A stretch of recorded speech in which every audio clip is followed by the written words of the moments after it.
Bucs and the Chiefs taking on Brady and those Bucs in Tampa Bay. We've got all the storylines. We've got reporters in Tampa covering all that you need to know as we get set for a Pro Bowl celebration weekend. We've got Versus. We've got Dante Hall on the show. Nice. Chris Carter on the show. Lots to look forward to right here on Good Morning Football. We're presented by Truist, live in New York. It's January 29th. My name's Kay Adams. Hey, everybody. Nate Burleson, Peter Schrager, and Kyle Brent. KB, what are you rocking over there? I got Big Red. This is my old Andy Reid coaching the Pro Bowl back in the day. He's got the flowered shirt as usual. Remember when he couldn't win the big one? Couldn't get to a Super Bowl, couldn't win it, and now he's one game away from winning 2 in a row. He's on a heater. Big red, medium size. Yeah, well, that's me. Maya got me this hoodie for Christmas. That's your niece? Worn it. Yes, our huge Chiefs fan, so thank you to her. I know she's watching this morning. Before preschool, it's time for the lead block. Time for the lead block. Okay, big names of Super Bowl 55. They took the mic yesterday. Nobody can deliver the wisdom we need on a Friday morning, quite like Buccaneers coach Bruce Arians, though. You can't hit a home run if you're going to swing for one. You can't do anything special in life sitting on a fence. And, you know, the question back then was if there was a quarterback that was a free agent, who would you want? And yeah, of course it was Tom Brady, but not thinking he'd become a free agent. But once he did, it was a pursuit that we wanted to make and knew he had some interest. So, but again, if that's how you live life, I don't know, you sit and live in a closet and try to be safe, or you go have some damn fun. Okay. All right, it's pretty safe to say the Bucs had a home run with acquiring one Tom Brady, even with the Super Bowl still left to play. What is this whole situation, the whole thing that went down? Tom Brady's moved, the Tampa Bay Buccaneers moved to get him. What does it mean for the future of the NFL? Precedents have been set, potentially? Yeah, but I think more so on an individual basis, players realize that they can control the narrative of the end of their career. When I first came in, I'm a fairly optimistic dude, so I wanted everything. You know, I wanted to be a really good wide receiver. I wanted contracts. I wanted to make it to the Pro Bowl, make it into the playoffs, Super Bowl, have a long career, and then possibly walk away from the game healthy, everything the way I wanted. But then the reality started to set in once I started playing. It's like, I see other players that I looked up to, and they're limping off into the sunset. Other guys never even touched the playoffs. Some dudes I met, including myself, never even made it to a Super Bowl. So you realize that the football gods are cruel in that way. They never usually let you do it your way. So when a player does, when Peyton Manning went to the Broncos and he won that Super Bowl, it's like, man, just love seeing somebody ride off into the sunset the right way. When everything started to fall apart in New England, we thought, man, even Tom Brady can't write his own narrative. But he did, though. He said, no, you guys think it's over. It's all good. I have somewhere I'm going. And not only do I have somewhere I'm going to go, but I'm going to go to the Tampa Bay Buccaneers. I'm going to make these guys relevant, and we are going to be in a Super Bowl again. Tom Brady knew that when he left New England. If he would have said that out loud, we would have called him crazy. But he kept it quiet, even though inside, he knew he was going to return back. I do it during the pandemic when I can't practice and I can't meet my teammates. Unreal. Learn a new offense. Learn a new offense. So if I'm a player coming into the league, I'm looking at Tom Brady's historic career. I think one of the biggest things that stand out is that regardless of where you're drafted to, regardless of where you end up in your career, at the very end, you still have a chance to control your narrative. And I respect the hell out of that. I have to push back. Okay. Is Brady not the outlier of all outliers where there's thousands of NFL players and maybe one of them in the history of the game can control the narrative? I mean, For sure. Nate, you were a great receiver. Your career ended where? In Cleveland. In when? And they cut me. In when? In August. Yeah, before the season even started. You deserved a better finish than that. Yeah. I think a lot of these guys do. So to me, the Brady thing, is it almost, do you want to give a piece of caution to some people saying, well, I could do what Brady does? You're not Brady. Yeah. No, you're right, 100%. But there's hope when you see that happening. But I get it. I mean, the reality is you can't do it like Brady does it because it's all circumstantial. Most of the time when you're a player outside the quarterback position, you have to lean on so many other variables.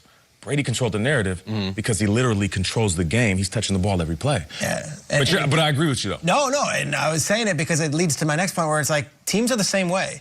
I think we look at some of these teams and it's like, well, we drafted this quarterback in the top 10. We're going to ride with him for 5 years. And if it works out, it doesn't work out. But then we'll draft another one. And They never think like, let's just go really bold and make like a huge swing. Look at the Buccaneers the last 10 years. Look at the records that they have had. What do we got? This is disastrous football. 4-12, 7-9, 4-12, 2-4, 6-10. Pick your year. They all stunk.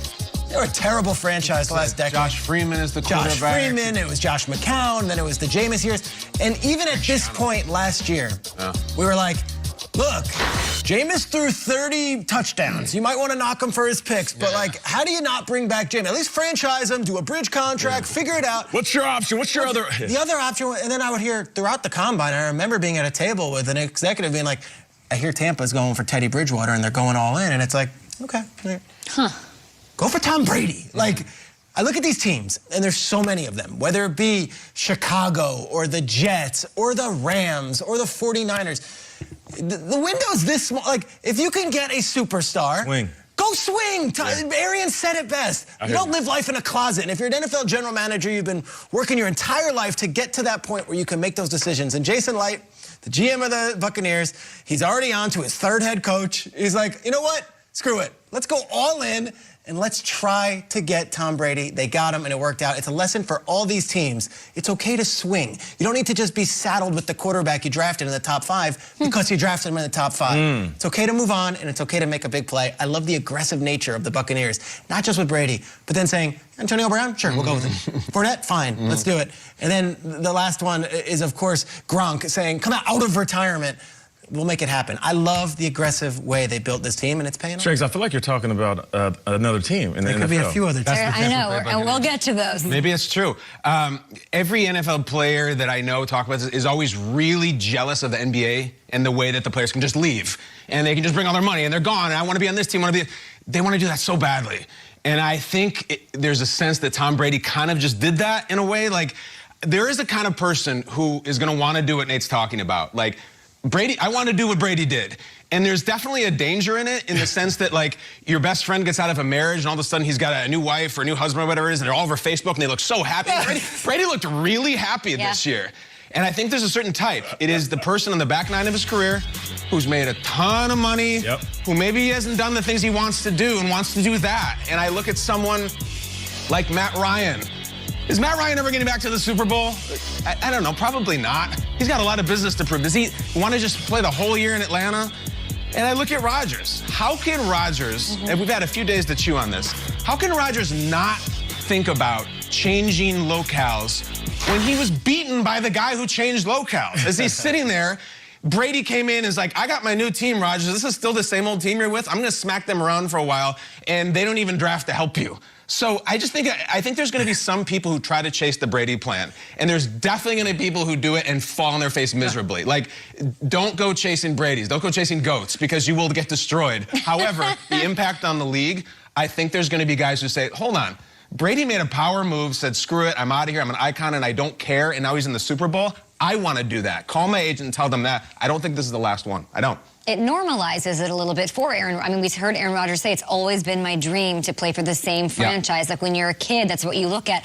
It sort of makes it okay to have guys go play somewhere else, or have him understand that his future might not be in Green Bay at the end of the day. I like that it normalizes it a little bit. I ask you, Kyle, you say the guys on the back nine, which were actually Rodgers' quote, like that was his words about his career. What about the younger guys? Like, won't it inspire them as well? Even though Deshaun Watson, who we'll talk about here shortly, even though he hasn't achieved what Brady has, don't you think he looks at what Brady did and say, I'm going to try, I want to go and I want to win. I want to go to a place that's a healthy environment for me personally to play in. I think the players respect the power moves. And I come back to the NBA envy. Like, all of them see what James Harden just did. And in Houston, of all places, or what LeBron does and all that. And the idea of having freedom and saying, I'm tired of this team, we're not going to win, I'm out of here. I've heard them, to a man, say, I wish we could do that. So yes, you have the old guys, and you definitely have Deshaun, who it looks like he may be on his way out too. It's a little different, of course. Tom Brady was a free agent. Deshaun Watson, that would have to be a trade, and that's where we bring in Ian Rappaport this morning. Happy Friday to you, Ian. Thanks for being here. Huge news yesterday with Deshaun Watson and the Texans. What does it mean, not only for the city of Houston, that team, that franchise, of course, but for the rest of the league and that ripple effect? Well, first of all, when you send up a signal like that, when Deshaun Watson officially asked for a trade from the Houston Texans, which, by the way, became public yesterday from me and others, but was not something that was new to the Texans. They've known for more than a week that Deshaun Watson wanted out. There were some insinuations, and then they knew it officially. But, of course, when people across the league see it, those calls only intensify. But the reality is those calls were coming anyway. More than half of the league has been calling the Houston Texans, trying futilely, as of right now, to engage on potential trade talks with Deshaun Watson, or at least just to see what would it take. As of right now, this trade request, which is certainly significant, a franchise quarterback, a young player at the top of his game wanting out, obviously it is big news. But the fact that the Texans have not budged, the fact that they've said privately and publicly that this is our quarterback and they do not plan as of now to move away from him, means that this situation is basically what it is, except a little more public. We all know for sure that Watson wants out. What we do not know is whether the Texans will relent and let him have his decision and move elsewhere. We are probably going to get a news conference today from David Culley, the new head coach of the Houston Texans. We will see what he says, but my guess is that he probably says what Nick Caserio says, which is Deshaun Watson's my quarterback. And, of course, the timing of all of this is important because the hiring of Mr. Culley, of course, sent Twitter in a blaze that that's why Deshaun Watson wants out. We're correlating the two. This happened weeks ago, just very quietly. So it's important to note that there are some teams interested. There are some teams that need to be interested in the services of Deshaun Watson, and we'll be breaking it down, giving